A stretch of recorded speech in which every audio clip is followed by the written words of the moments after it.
고린도전서 7장 25절에서 35절까지 말씀입니다. 처녀에 대하여는 내가 주께 받은 계명이 없으되 주의 자비하심을 받아서 충성스러운 자가 된 내가 의견을 말하노니 내 생각에는 이것이 좋으니 곧 임박한 환난으로 말미암아 사람이 그냥 지내는 것이 좋으니라. 내가 아내에게 매었느냐 노이기를 구하지 말며 아내에게서 노였느냐 아내를 구하지 말라. 그러나 장가가도 죄 짓는 것이 아니요 처녀가 시집가도 죄 짓는 것이 아니로되 이런 이들은 육신의 고난이 있으리니 나는 너희를 아끼노라. 형제들아 내가 이 말을 하노니 그때가 단축하여진 고로 이후부터 안에 있는 자들은 없는 자 같이 하며 우는 자들은 울지 않는 자 같이 하며 기쁜 자들은 기쁘지 않는 자 같이 하며 매매하는 자들은 없는 자 같이 하며 세상 물건을 쓰는 자들은 다 쓰지 못하는 자 같이 하라.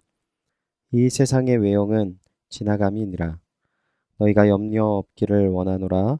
장가가지 않는 자는 주의 일을 염려하여 어찌하여 주를 기쁘시게 할까 하되 장가간 자는 세상 일을 염려하여 어찌하여야 아내를 기쁘게 할까 하여 마음이 갈라지며 시집가지 않는 자와 처녀는 주의 일을 염려하여 몸과 영을 다 거룩하게 하려 하되 시집간 자는 세상 일을 염려하여 어찌하여야 남편을 기쁘게 할까 하느니라. 내가 이것을 말함은 너희의 유익을 위함이요 너희에게 올무를 놓으려 함이 아니라 오직 너희로 하여금 이치에 합당하게 하여 흐트러짐 없이 주를 섬기게 하려 함이니라. 아멘. 어찌하여야 주를 기쁘시게 할까라는 제목으로 하나님의 말씀 전하겠습니다. 오늘 본문은 바울이 처녀의 결혼에 대한 자신의 의견을 이야기하는 내용을 담고 있습니다. 간략하게 바울이 이야기하는 주제는 임박한 환난을 대비하기 위해서는 처녀로 그냥 지내는 것이 좋다라고 이야기합니다. 오늘 본문의 내용을 자세히 살펴보지 않으면 오늘 우리에게 적용할 때 오해할 수 있는 부분이 덜어 있습니다. 왜냐하면 피상적으로 본문을 보면 바울이 임박한 환난과 주님이 오실 날이 가까우므로 결혼을 하지 않는 것이 좋겠다라고 하면 신앙인들은 모두 결혼을 하면 안 될 것 같은 마음을 가질 수 있기 때문입니다. 그런데 본문이 들어있는 고린도전서 7장의 내용은 부부의 온전한 관계를 처음부터 권면하고 있습니다. 그렇다면 왜 바울은 처녀들에게 그냥 지내는 것이 좋다고 이야기하는 것일까요? 본문 32절을 보겠습니다.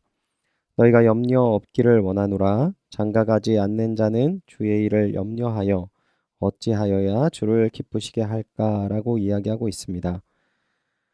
이것은 부부 생활도 너무 중요하기에 여러 가지 염려와 책임을 가지게 됨을 이야기하는 것입니다.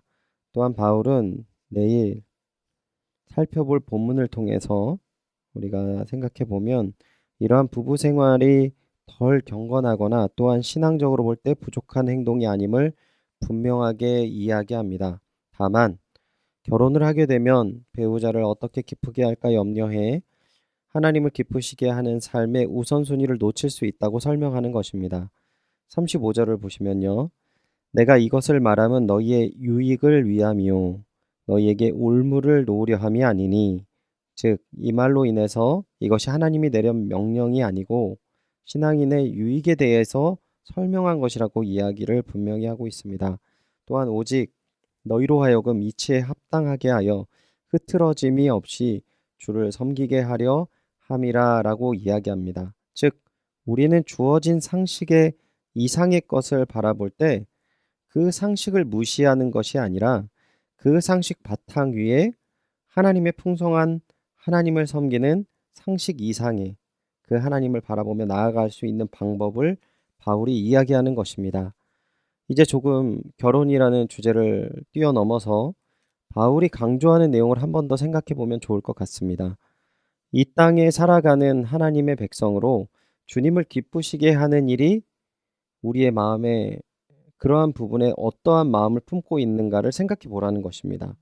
오늘 나에게 주어진 하루 가운데 하나님께 영광을 돌리며 주님을 기쁘시게 하는 삶이 어떠한 것인지 고민하고, 또한 그러한 삶이 내 삶의 중심이 되며 가장 먼저 되는 것이 무엇인지를 묻고 있다라는 것입니다. 특별히 나의 삶 가운데 하나님을 먼저 생각하지 못하는 문제가 있다면 그것이 어떠한 문제인지 그 문제를 직면해 보고 하나님 앞에서 문제를 내려놓고 주님을 먼저 바라보며 그 문제에 대한 답을 해결해야 된다라는 것입니다. 새해를 시작하면 새해에 대한 기대의 마음을 가지고 한 해의 계획을 짜게 됩니다. 그러한 계획 가운데에 진학에 관한 문제와 결혼에 관한 문제, 직장에 관한 문제, 또한 여타 우리 생활 가운데 해야 할 일들에 대해서 우리가 생각을 하게 됩니다. 여러 가지 우리 삶 가운데 감당해야 될 일이 매년 매년 시시각각 우리에게 주어지는 것이죠. 그러한 문제들 앞에서 먼저 주님을 기억하고 주님 뜻 가운데 나의 삶의 방향을 잡고 있는가? 오늘 주님께 우리에게 질문하시는 것입니다. 코로나19로 올해 우리가 이전에 경험하지 못한 상황을 맞이하고 있습니다. 너무나 어려운 것은 같은 신앙과 믿음이라고 생각했던 분들이 서로 생각이 다르고 서로 뜻이 다른 모습을 발견하고, 또한 그러한 행동을 보일 때 우리는 혼란을 올 수 있습니다. 그러한 가운데 우리의 중심을 잡아주는 것이 무엇입니까? 중요한 것은 하나님께서 판단하는 점이 가장 중요하다라는 것입니다. 또한 우리 오늘 주시는 말씀처럼 사람의 유익이나 내 자신의 유익이 아닌 하나님께 기쁨이 되어야 할 믿음의 모습과 내용이 무엇인지를 주님 앞에 발견하는 것이 중요하다라는 것이죠. 사랑하는 주님의 동역자 여러분, 코로나19의 상황이 모두 마무리되어져 가고, 또한 시간이 지나면 이 모든 것들이 추억이 될 날이 올 것입니다. 또한 주님 앞에서 이 시간을 돌아보게 될 때가 올 것입니다. 그러한 시간이 우리에게 주어질 때 주님 앞에 우리가 가졌던 뜻과 마음, 그리고 우리의 삶의 모습이 온전히 주님을 더욱더 기쁘시게 하는 귀한 삶으로 주님께 영광 돌리며 함께 기쁨을 나누는 주님의 연희교회, 그리고 우리 주님의 모든 사랑스러운 거룩한 백성 되시기를 주님의 이름으로 축원드립니다. 기도하겠습니다. 하나님, 오늘 귀한 말씀을 통하여서 오늘 하나님께 더욱더 기쁨이 되는 것이 무엇인지를 먼저 우리가 살펴보고 주님 앞에 돌아보며 그 모습 가운데 순복해야 되는 것이, 유익돼야 되는 것이 무엇인지를 오늘 말씀 가운데 돌아보았습니다. 하나님, 때때로 저희는 너무나도 연약하여서 저희들의 삶이 중심이 되어지고 하나님을 먼저 생각하지 못할 때가 많음을 고백하며 회개합니다. 주님, 온전히 저희 삶을 붙잡아 주시고 온전히 주님 중심에 주님께 먼저 영광 돌리려는 몸부림으로 주님 앞에 더욱더 힘있게 나아가는 저희들 되게 하여 주시옵소서. 오늘 하루도 이 말씀 기억하며 주님께 영광 돌리며 주님을 찬양하며 주님 함께 동행하는 거룩한 한날 되게 하여 주시옵소서. 감사드리며 이 모든 말씀 주 예수 그리스도의 이름으로 기도드리옵나이다. 아멘. 말씀을 기억하시면서 주님, 오늘 우리에게 주어진 모든 상황 가운데 사람의 뜻과 나의 유익을 위해 살아가는 것이 아니라 오직 주님을 기쁘시게 하는 삶의 모습이 되게 하여 주시옵소서. 말씀을 기억하시면서 기도하시기 바랍니다. 교회를 위하여 기도하실 때 담임 목사 청빙을 위해서 기도해 주시기 바랍니다.